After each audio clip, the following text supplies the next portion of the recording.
La génétique mendélienne. Alors, personnellement, ça m'a un peu tapé sur les nerfs quand ma fille est née, que tout le monde soit du genre Ah ouais, mais c'est le même nez que sa grand-mère. Ah ouais, mais ses lobes d'oreille, c'est comme son oncle. Ah ouais, mais regarde ses pieds, c'est sa maman tout craché. Parce que c'était un peu comme si tout le monde voulait s'approprier un morceau du physique de mon enfant. Physique qui est naturellement magnifique d'ailleurs, mais ça c'est pas la question. Mais bon, en même temps, c'est un peu naturel et personne ne sait s'empêcher de se poser ce genre de questions. Tu t'es aussi déjà d'office demandé pourquoi tu ressembles plus à tel ou tel parent ou tel frère ou sœur pour un certain aspect. Depuis toujours, on s'interroge sur ce qui est transmis à la génération suivante et ce qui ne l'est pas. On a vu ensemble la méiose, cette division cellulaire se produisant dans les gonades et aboutissant à la formation de cellules sexuelles, ou gamètes. Lors de la fécondation, un gamète mâle, le spermatozoïde, s'unit à un gamète femelle, l'ovule, pour donner un zygote, la première cellule humaine, qui se divisera un très grand nombre de fois pendant 9 mois de grossesse, pour donner un bébé possédant des milliards et milliards de cellules génétiquement identiques entre elles, mais bien sûr différentes de ses parents. Eh bien, un certain Gregor Mendel, un moine autrichien, a, à la moitié du XIXe siècle, fait des croisements entre différentes variétés de petits pois, afin d'étudier la transmission des caractères d'une génération à l'autre. Lui, il y connaissait rien à l'ADN ou à la méiose, mais par contre, il a fait quelques découvertes impressionnantes. Mendel a non seulement eu beaucoup d'intuition, en travaillant sur une plante qui se reproduit rapidement, en sélectionnant pour chacun de ces croisements des plantes qui ne diffèrent que par un caractère, et possédant des caractères stables, c'est-à-dire les mêmes de génération en génération, mais en plus de ça, il a été rigoureux et il a répété ces croisements un très grand nombre de fois, afin d'être sûr que ces résultats soient valides. Alors prenons un exemple de ces travaux.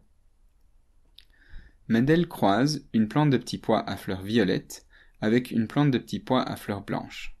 Ces plantes sont issues de ce qu'on appelle des lignées pures. La plante à fleurs violettes descend de génération en génération où on ne fait que des fleurs violettes. Et pareil, celle qui fait des fleurs blanches est aussi d'une lignée pure. Dans sa famille, on n'a jamais fait autre chose que des fleurs blanches depuis des générations. On appellera ce caractère observable, la couleur des fleurs dans ce cas-ci, le phénotype. Attention, le phénotype ça peut être des caractéristiques physiques comme ça, mais ça peut aussi être un caractère physiologique, comme la capacité à donner beaucoup de graines. Pour faire ces croisements, notre brave Mendel y réalise des pollinisations croisées, c'est-à-dire qu'il transfère le pollen d'une plante sur les parties sexuelles femelles de l'autre plante. Donc ça c'est lui qui contrôle qui va féconder qui. Alors, voici les observations de ces expériences. En génération P, P pour les parents, on fait donc le croisement des phénotypes violet et blanc. Alors le petit X pour dire croisement ici. Il obtient en première génération de descendants, qu'on appellera F1, première fécondation, uniquement des plantes à fleurs violettes. Et ça c'est pas mal, bizarre mais intéressant. Et s'il croise en plus de ça les fleurs violettes obtenues en F1 entre elles, pour obtenir une génération après, eh bien il obtient en génération suivante 3/4 de plantes à fleurs violettes et 1/4 de plantes à fleurs blanches. On appellera cette deuxième génération la F2. Ok, super. Mais maintenant, comment interpréter ces résultats? Si toutes les fleurs obtenues en F1 sont violettes, c'est que le caractère violet domine sur le caractère blanc. Le caractère fleur violette est dominant, et par opposition, on dit que le caractère fleur blanche est récessif. On voit aussi que si le caractère fleur blanche réapparaît en F2, c'est qu'il était présent mais non exprimé en F1. Et là, Mendel imagine, alors, que chaque individu porte 2 informations pour chaque caractère. On appelle ces informations des allèles. Les allèles, ce sont donc les variantes possibles d'un gène. Si Mendel au XIXe siècle ne connaissait pas l'ADN, toi, tu sais maintenant que nous avons 23 paires de chromosomes homologues et que chacune de ces paires porte un allèle de chaque gène. Mendel, lui, au feeling, il se dit « ça doit être des informations en nous et présentes en 2 exemplaires, un reçu de chaque parent ».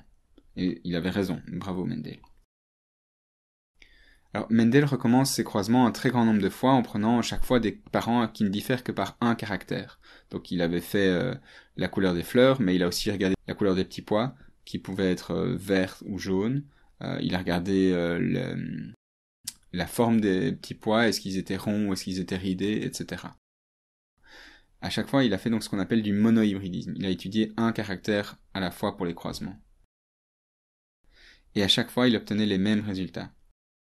En F1, tous les individus ont le phénotype dominant, et en F2, les 3/4 des individus montrent le phénotype dominant, et 1/4 des individus le phénotype récessif. Alors, si représenter les phénotypes des individus c'était intéressant, nous, comme on n'a peur de rien, on veut savoir quelle était l'information génétique portée par ces individus.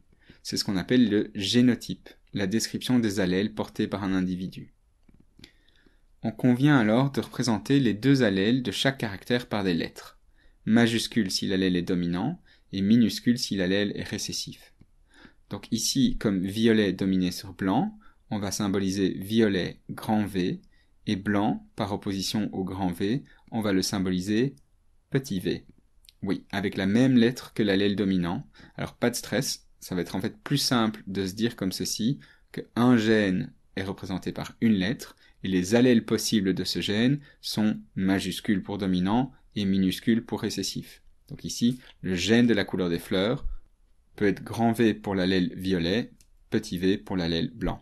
Alors ici, on va devoir commencer en supposant que ces parents, s'ils étaient de lignée pure, donc de nouveau, toujours les mêmes phénotypes dans leur famille depuis des générations, ils devaient porter chacun le même allèle 2 fois.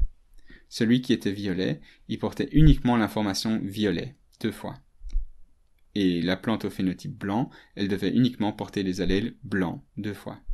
Ce qui nous donne, chez les parents, P, on fait le croisement entre grand V, celle aux fleurs violettes, et petit v, celle aux fleurs blanches. Pour arriver au résultat de la première génération, il faut s'interroger sur les gamètes que peuvent donner chaque parent. Ici, on va symboliser ce qui se passe lors de la fécondation par un tableau. Les gamètes produits par chaque parent ne porteront qu'un exemplaire de chaque gène. Ils sont haploïdes, rappelle-toi. Donc, en titre des lignes et des colonnes, on va représenter les génotypes possibles des gamètes produits par chaque parent. Dans ce premier cas de figure, ça va être assez simpliste, tu vas voir. Ce parent, grand V, quels peuvent être les génotypes possibles de ces gamètes? Soit ils ont cet allèle-ci, grand V, soit l'autre allèle ici, aussi grand V. On représente ces deux possibilités comme les titres des lignes, par exemple. Alors, le fait de mettre titre des lignes ou titre des colonnes pour tel ou tel parent, ça n'a pas d'importance, tu fais ce que tu veux. Et l'autre parent, au génotype petit v, quand il fait des gamètes haploïdes, quels peuvent être les génotypes possibles de ces gamètes? Soit ils reçoivent un petit v ici, soit l'autre possibilité, aussi petit v. Et donc voilà, maintenant que toutes les possibilités de gamètes sont inscrites, complétons ce tableau en représentant la fécondation dans ces cases ici. Soit ce gamète-ci féconde ce gamète-là, ça nous donne des descendants grand V, petit v, soit c'est ce gamète-ci avec ce gamète-là, ce qui nous fait aussi grand V, petit v, soit cette combinaison-ci, pareil, grand V, petit v, et dernier cas de figure, à nouveau, grand V, petit v. Ce qu'on vient de réaliser, ça s'appelle une grille de Punnett.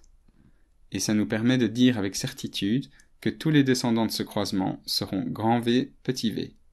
Ils ont tous un exemplaire de chaque allèle, et comme violet domine sur blanc, ils sont tous violets. Des individus comme ceux-ci, qui sont donc avec deux allèles différents pour le caractère qu'on étudie, sont ce qu'on appelle des individus hétérozygotes.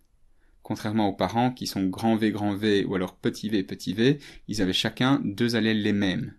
Les parents étaient homozygotes. Homo pour dire les mêmes. Les homozygotes, c'est ce que Mendel, lui, appelait des individus à caractère stable.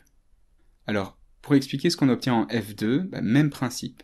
Si on croise les individus de la F1 entre eux, on voit que chacun peut donner un gamète grand V ou un gamète petit v. Et donc, quand on croise deux individus de cette génération F1, pour obtenir F2, on va écrire les génotypes des gamètes possibles en titre de lignes et des colonnes de notre nouvelle grille.